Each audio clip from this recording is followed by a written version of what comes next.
So this is a demo on how to stretch watercolor paper. The first thing we're gonna have to do is get some water on a sponge, and we're gonna have to take the tape from the last painting off of the board. So I'm gonna take my wet sponge over to where my board is, and I have to put the water on the tape in order to loosen it, in order to get the tape off. So I'm just putting some water on here, and I'm gonna let the water soak in for a minute or two, and then I'm going to take a scraper and I'm gonna scrape off any of the tape that's on this board where I don't want it.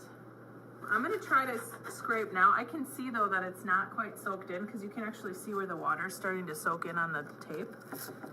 And I'm gonna pull off anything that came up at this point.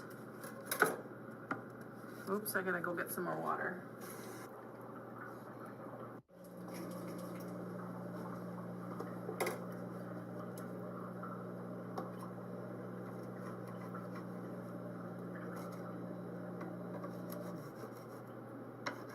Yeah, it's gonna take a couple minutes to soak in. Once it's soaked long enough, you should actually be able to take a scraper and scrape the tape right off the piece. You do want to have the scraper at a shallow angle so that you don't accidentally scrape the board, because the paper will pick up any scrapes that you have on there. And it may take a little bit of effort there. I could actually pull it just with my hand. Here, I'm going to have to scrape a little more again.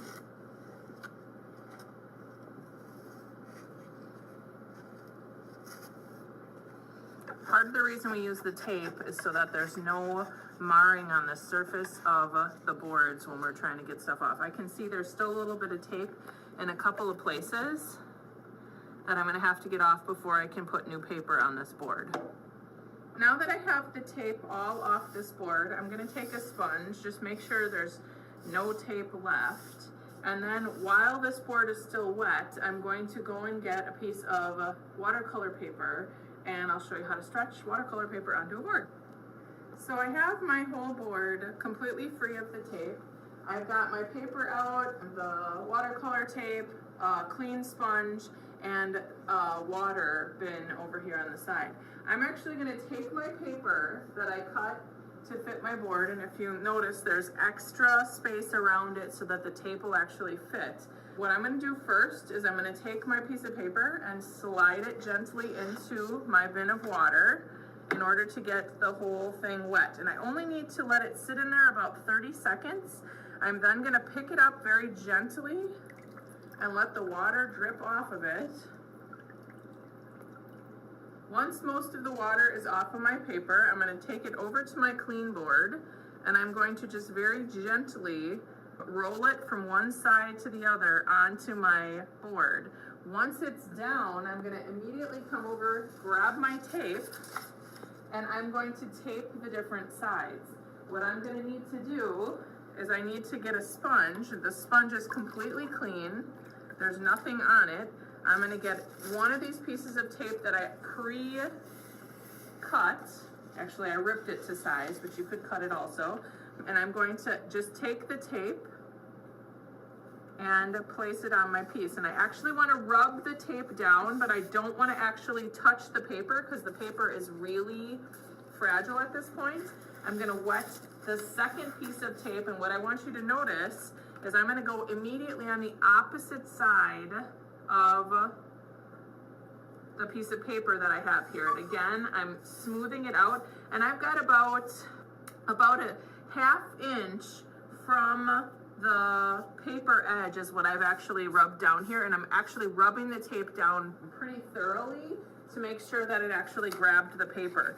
Once I have two sides down, and notice again I went opposite sides, so I went from one side and then it's opposite, and then I'm going to do the same thing with the smaller sides. It doesn't really matter which side you do first, so long as you always do opposite sides. And you have to make sure to get the tape completely wet, because if the tape is not wet enough, the glue will not activate. And then it won't grab your paper. On the flip side of that, if you get the tape way too wet, it actually does the opposite effect and all of the glue will come off. So here I've actually sealed down all of my edges, and you can actually see there's no gaps or anything. So on this piece of paper, you can see there's a little bit of a gap here, and this side didn't get down because the person didn't actually wet that tape enough. And hopefully you can see there's like a ripple in the paper. I'm not sure that this is going to dry flat because the person did a little bit too much water on one side and then not enough on other places. Like right here, you can see there's not enough, there wasn't enough water on here to actually grab the paper. And the reason that's bad is that it doesn't actually stretch the watercolor paper completely. I wrote my name on my board, and then I'm going to take my board over to the drying rack, and I can see there's a little bit of a bubble in my paper right now, but hopefully as this dries, the tape will help stretch this out. As it dries, the paper is going to shrink, and the tape is going to want to keep it where it is, and so it's actually going to pull on this, and it's going to stretch that paper back out flat for you.